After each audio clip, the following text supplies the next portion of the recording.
Berjumpa kembali di pertemuan kali ini. Dapat melanjutkan pembahasan di modul 2, listrik dinamis dalam kehidupan sehari-hari. Nah, submateri yang Pak bahas di kesempatan ini adalah hambatan dan hambatan pada kawat penghantar. Nah, kita langsung lanjut di hambatan listrik. Hambatan listrik atau resistor ini merupakan komponen dasar elektronika yang selalu digunakan dalam setiap rangkaian listrik. Nah, apa sih fungsinya? Nah, fungsi dari resistor ini atau hambatan listrik ini yaitu fungsinya untuk mengatur atau membatasi jumlah arus listrik yang mengalir dalam suatu rangkaian. Jadi fungsinya di sini fungsinya sebagai pengatur besar kecilnya arus listrik yang mengalir dalam suatu rangkaian. Nah, dalam hambatan listrik kita mengenal istilah hukum Ohm. Nah, apa itu hukum Ohm? Nah, hukum Ohm itulah besarnya kuat arus listrik yang mengalir sebanding dengan beda potensial listrik dan berbanding terbalik dengan hambatannya. Nah, secara matematisnya, formulanya gimana? Nah, I sama dengan V per R. Nah, apa itu I, V, dan R? Sudah ada penjelasannya ya. I itu kuat arus listrik, satunya ampere, A. V itu tegangan listrik, satunya V, volt. R itu hambatan listrik, satunya ohm. Simbolnya omega. Ya, seperti ini omega. Nah, untuk memperoleh kuat arus listrik, maka apa yang kita lakukan? Yaitu kita bisa melakukan dua versi. Yaitu yang pertama, V-nya diperbesar, atau yang kedua, R-nya diperkecil. Jika dua kondisi ini dilakukan, V-nya diperbesar, R-nya diperkecil, maka I-nya akan diperoleh besar. Tapi bagaimana jika V-nya diperkecil, R-nya diperbesar, maka kuat arus listrik itu yang mengalir dalam suatu rangkaian, maka itu akan semakin kecil. Jadi seperti itu ya, untuk memperoleh I besar, maka V-nya diperbesar atau R-nya diperkecil. Untuk memperoleh I-nya kecil, maka bisa kita lakukan adalah V-nya diperkecil atau R-nya diperbesar. Nah, untuk lebih jelasnya, Bapak akan memberikan dua contoh soal. Nah, ingat rumus segitiga ini ya, penggunaannya ya, Bapak udah kasih tahu di sebelum-sebelumnya. Nah, contoh soal yang pertama, selisih potensial ujung-ujung kawat penghantar adalah 12 volt. Jika kuat arus yang mengalir pada kawat penghubung 2 ampere, berapakah hambatan kawat penghantar tersebut? Nah, ingat variabel yang ada di soal. Apa yang terdapat? 12 volt, berarti V-nya. Kemudian kuat arus, berarti I-nya. 2 ampere, berarti R yang nggak ada. Maka R-nya rumusnya, tinggal kalian tutup. R sama dengan V per I. Bikin dulu diketahui. Nah, jadi diketahui V sama dengan 12 volt, I 2 ampere, ditanya R. Nah, tadi rumusnya gimana? Rumusnya kan tadi V per I ya, R sama dengan V per I. Nah, masukkan angkanya sekarang. V-nya 12, I-nya 2. Satunya nggak usah, nanti di akhir baru kalian tambahkan satuannya. 12 bagi 2, dapatnya 26 ohm. Jadi besarnya hambatan penghantar, kawat penghantar, itu besarnya adalah 6 ohm. Contoh soal yang kedua. Nah, contoh soal kedua ini adalah contoh soal di mana ini kombinasi dari rumus yang ada di tegangan listrik sama rumus yang ada di kuat arus listrik. Kita harus menguasai. Nah, apa yang diketahui dulu di soal? 12 kolom, berarti itu diketahuilah Q. Yang ini ingat ya, rumus segitiga yang sebelah kiri ini adalah rumus yang ada di materi kuat arus listrik, sementara yang ini di hambatan atau di kumhomnya resistor ya. Jadi yang diketahui di soal adalah Q-nya 12 kolom, kemudian 1 menit berarti T-nya. Ingat ini diubah ke satuan SI. Kemudian 12 volt berarti selisih potensial berarti V-nya. Berapakah hambatan kawat penghantar berarti R yang ditanya. Nah, untuk mencari R kan harus syaratnya I harus diketahui dulu. Nah, sementara I belum diketahui, maka kalian harus menggunakan rumus yang di sebelah kiri. Ya, bikin dulu diketahui. Nah, diperoleh seperti ini, maka baru yang pertama kalian harus mencari I dulu. I rumusnya Q per T. Nah, masukkan angkanya, Q-nya 12, T-nya 60. 12 bagi 60, kalian memperoleh nilai 0,2 ampere. kemudian setelah kalian mengetahui I-nya, baru kalian masuk ke formula terakhir. Maka R sama dengan V per I. Masukkan V-nya 15 volt, kemudian I-nya 0,2 ampere. 15 dibagi 0,2, ingat ini pembagian koma-koma, kalian harus bisa kreasikan gimana enaknya kalian membagi, apakah kalian sama-sama kali 10 atau gimana, silahkan. Ya, 15 bagi 0,2, kalian akan memperoleh nilai 75 ohm. Oke, seperti itu. 2 contoh soal cukup untuk kalian pelajari di hukum Ohm. Nah, berikutnya, materi berikutnya yaitu hambatan pada kawat pengantar.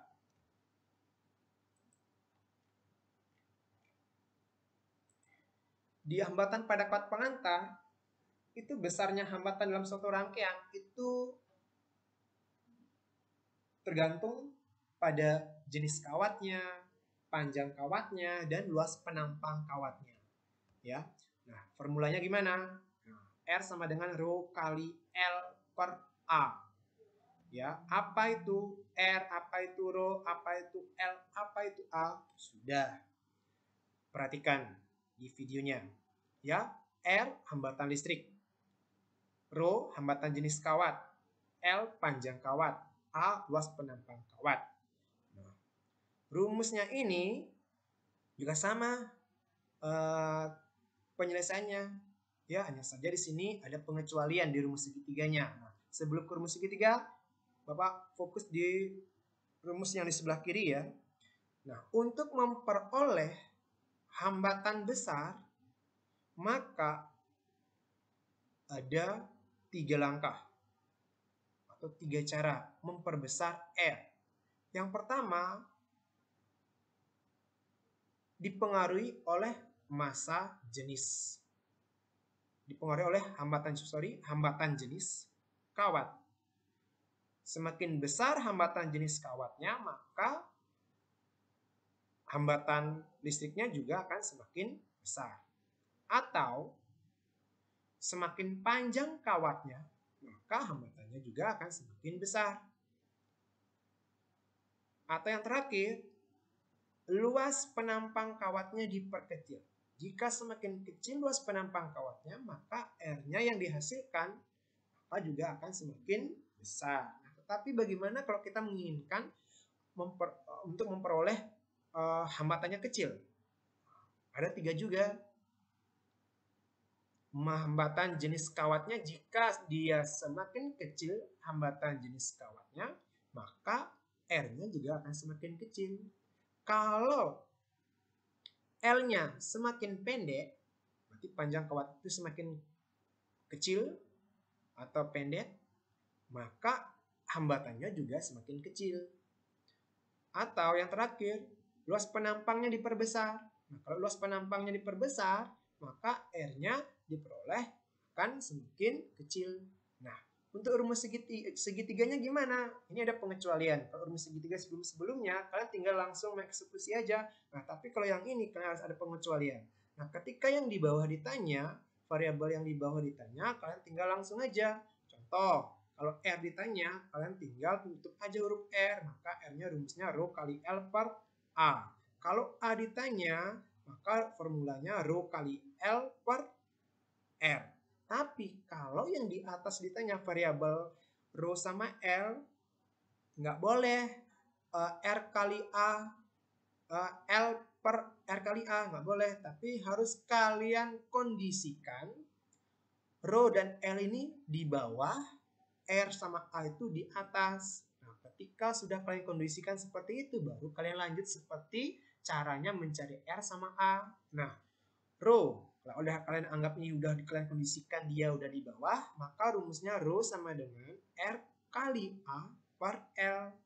Atau L ditanya R kali A per rho. Seperti itu ya.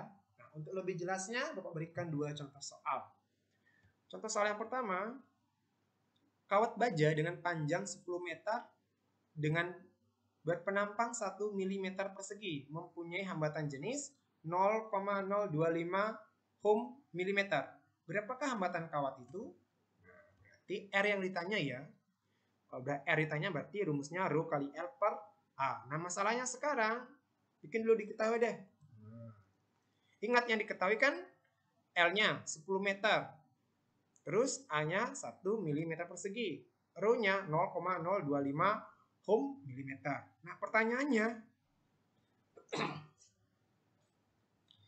kalau kalian ubah ke satuan SI, maka di sini kalian pasti tambah bingung lagi. Milimeter persegi diubah ke meter persegi itu 0, sekian-sekian. Nah, kalian tambah bingung. Lebih baik kalian ubah dulu di L-nya, ubah ke satuan milimeter. Kenapa? Karena di hambatan jenisnya juga satuannya milimeter. Nah, sehingga kalian lebih mudah mengali ketimbang membagi. Ya, jadi L-nya kalian ubah. 10 meter diubah ke milimeter. Berarti itu kalau kalian anggap tangga-tangga, dia akan turun sebanyak 3 kali. 3 kali turun tangga. Jadi sekali turun tangga itu kan dikali 10. Kalau 3 kali berarti dikali 1000. Nah, kalian tinggal tambahkan 0,3 aja. Jadi 10 ditambah 0,3 jadinya 10.000 mm. Nah, sisanya abaikan saja, biarin aja. Nah, sekarang baru masuk ke rumusnya. R sama dengan rho kali L per A. Masukkan angkanya. 0,025 kali 10.000 per 1. Dapatnya, ingat, 250 ohm. Ya, seperti itu contoh soal yang pertama.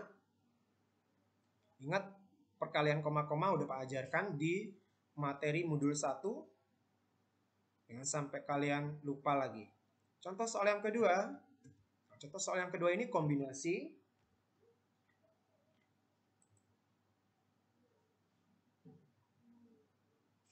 Contoh soal yang kedua ini maksudnya adalah yang ditanya variabel yang di atas ya. Kalian harus bisa memainkan rumusnya. Nah, contoh soalnya gimana? Panjang pengantar 100 meter dengan penampang 2 kali 10 pangkat minus 5 meter persegi. Mempunyai hambatan 150 ohm. Hitunglah hambatan jenis pengantar. Nah, ingat variabel apa yang diketahui di sini? Nah, panjang pengantar berarti L yang diketahui. Kemudian luas penampangnya, A-nya. Kemudian 150 ohm berarti hambatannya, berarti E. Berarti yang ditanya rho. Bikin dulu diketahui. Nah, setelah ini baru kalian masukkan rumus. Rumusnya seperti Pak sampaikan tadi. Ingat posisinya dibalik dulu. Maka rho sama dengan R kali A per L. Masukkan R-nya. Kemudian masukkan A dan masukkan L-nya. Seperti yang ada di video yang Pak berikan. Jadi 150 kali 2 kali 10 pangkat minus 5 per 100. Selesaikan dulu 150-nya. 150 kali 2 dulu. Nah, 15 kali 2 kan 30 ya. Tambahkan 0 jadinya 300 kali 10 pangkat minus 5 per 100. Nah, kalau udah ini coret-coret aja nolnya. Ini kan nolnya 2. Di sini di bawahnya 2. Jadinya tinggal 3 kali 10 pangkat minus 5 ohm meter. Nah, kalau sampai di sini sudah benar ya. Kalau kalian ingin mengembangkan kemampuannya kalian bisa ubah ke satuan desimalnya. Ya, jadinya kalau udah pangkatnya minus, ingat bergerak dari arah mana ke mana. Ingat ya konsepnya Pak di modul 1-nya. Bilang berpangkatnya itu. Ya, jadinya bergerak dari kanan ke kiri sebanyak 5 kali. Jadi nilainya adalah 0,00003. Ya, ohm meter. Jadi seperti itu ya. Jadi intinya kalian di fisika basic dasar matematika harus kalian kuat. Ya, tolong belajar. Jangan sampai lemah kalian di matematika, di fisika ada pasti kalian nilainya kecil. Oke, itu yang bisa Pak berikan di video ini. Di video berikutnya Bapak akan memberikan pembahasan tentang hukum Kirchhoff. Oke, demikian yang Bapak berikan pada kesempatan ini. Next time ketemu kembali lagi.